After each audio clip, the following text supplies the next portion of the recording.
Do you find yourself on the brink of burnout while trying to balance work and life?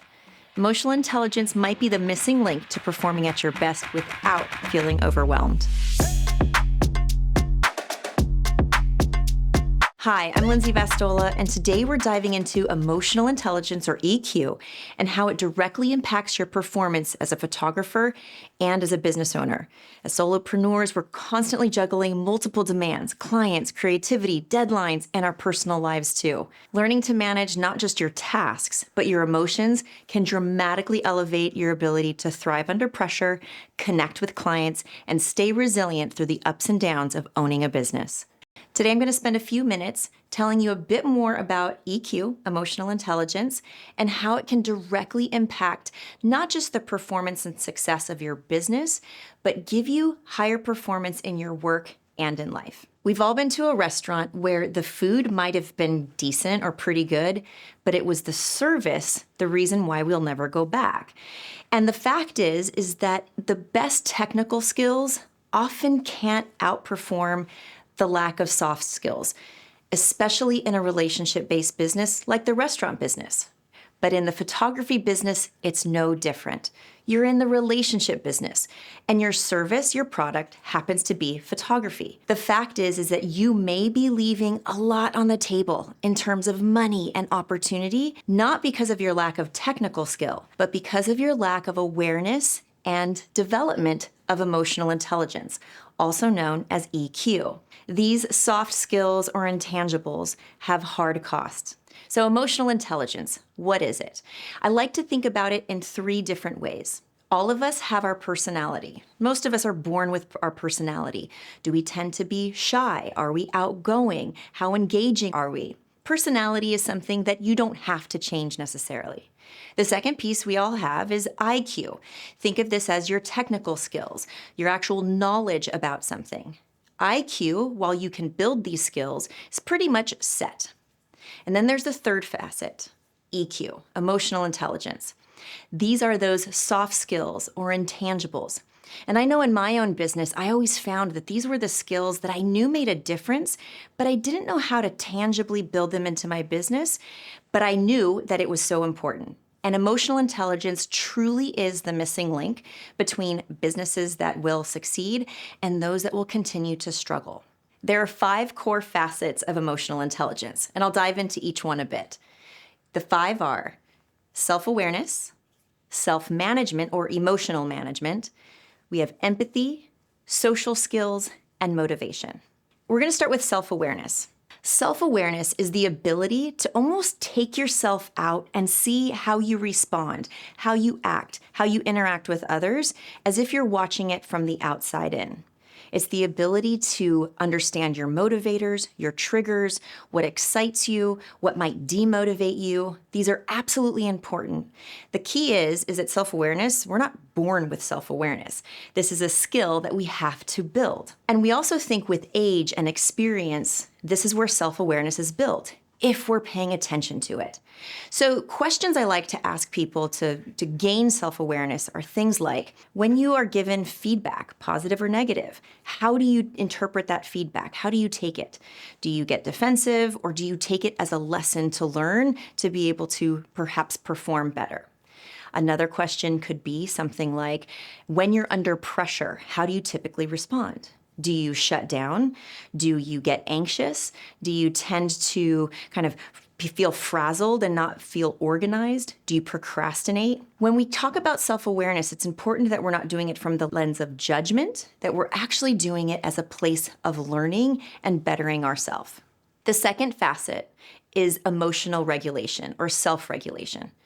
One of my favorite ways to think about this is there was a football coach that would always tell his players, act medium. And what he meant by that was know where you operate at your very best, where emotionally you feel like you can make good decisions, you're discerning, you're calm, cool, collected, you're not reacting, you're responding.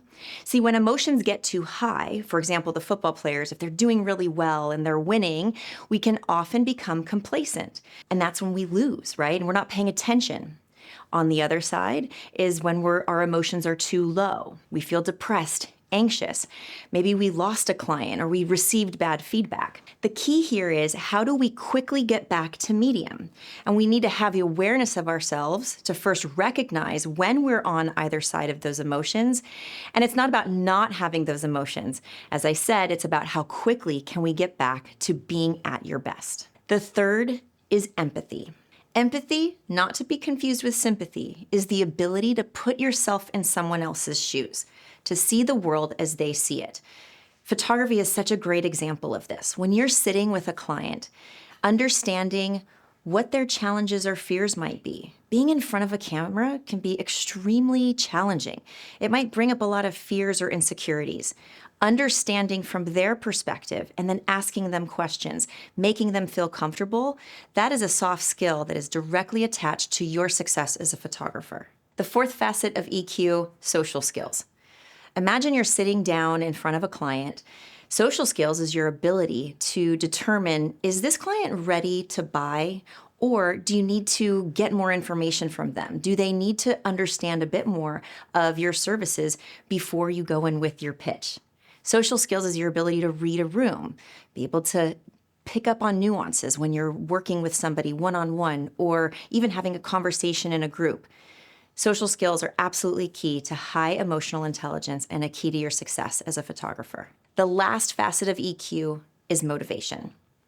Now, I don't mean feeling motivated, because we all feel unmotivated at times, especially as business owners trying to juggle work and life. This isn't about feeling motivated. It's about having a vision, having a very clear goal where your grit and tenacity and focus is all driven toward that goal. This way you're more resourceful. You have a sense of figure it out, do whatever it takes.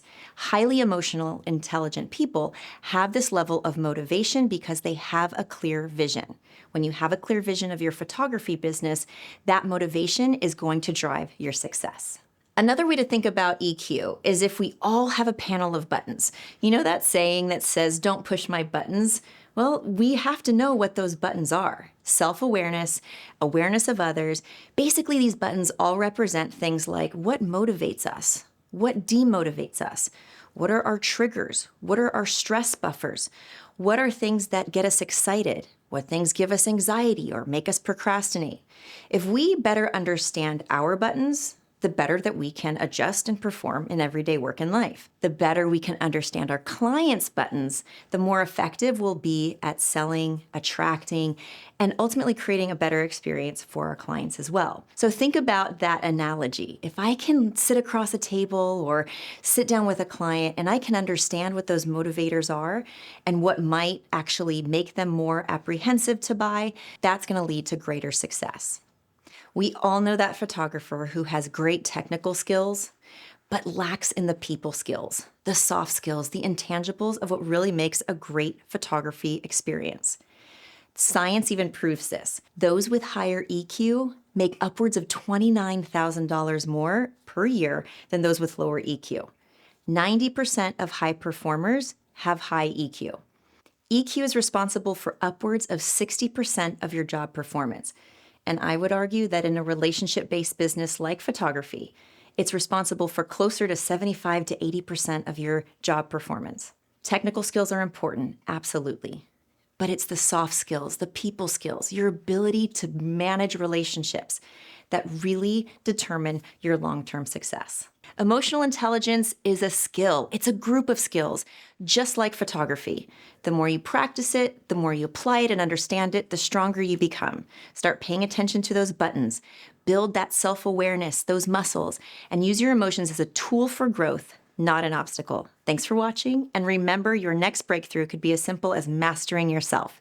Share your thoughts in the comments and let me know how EQ has impacted your business and life.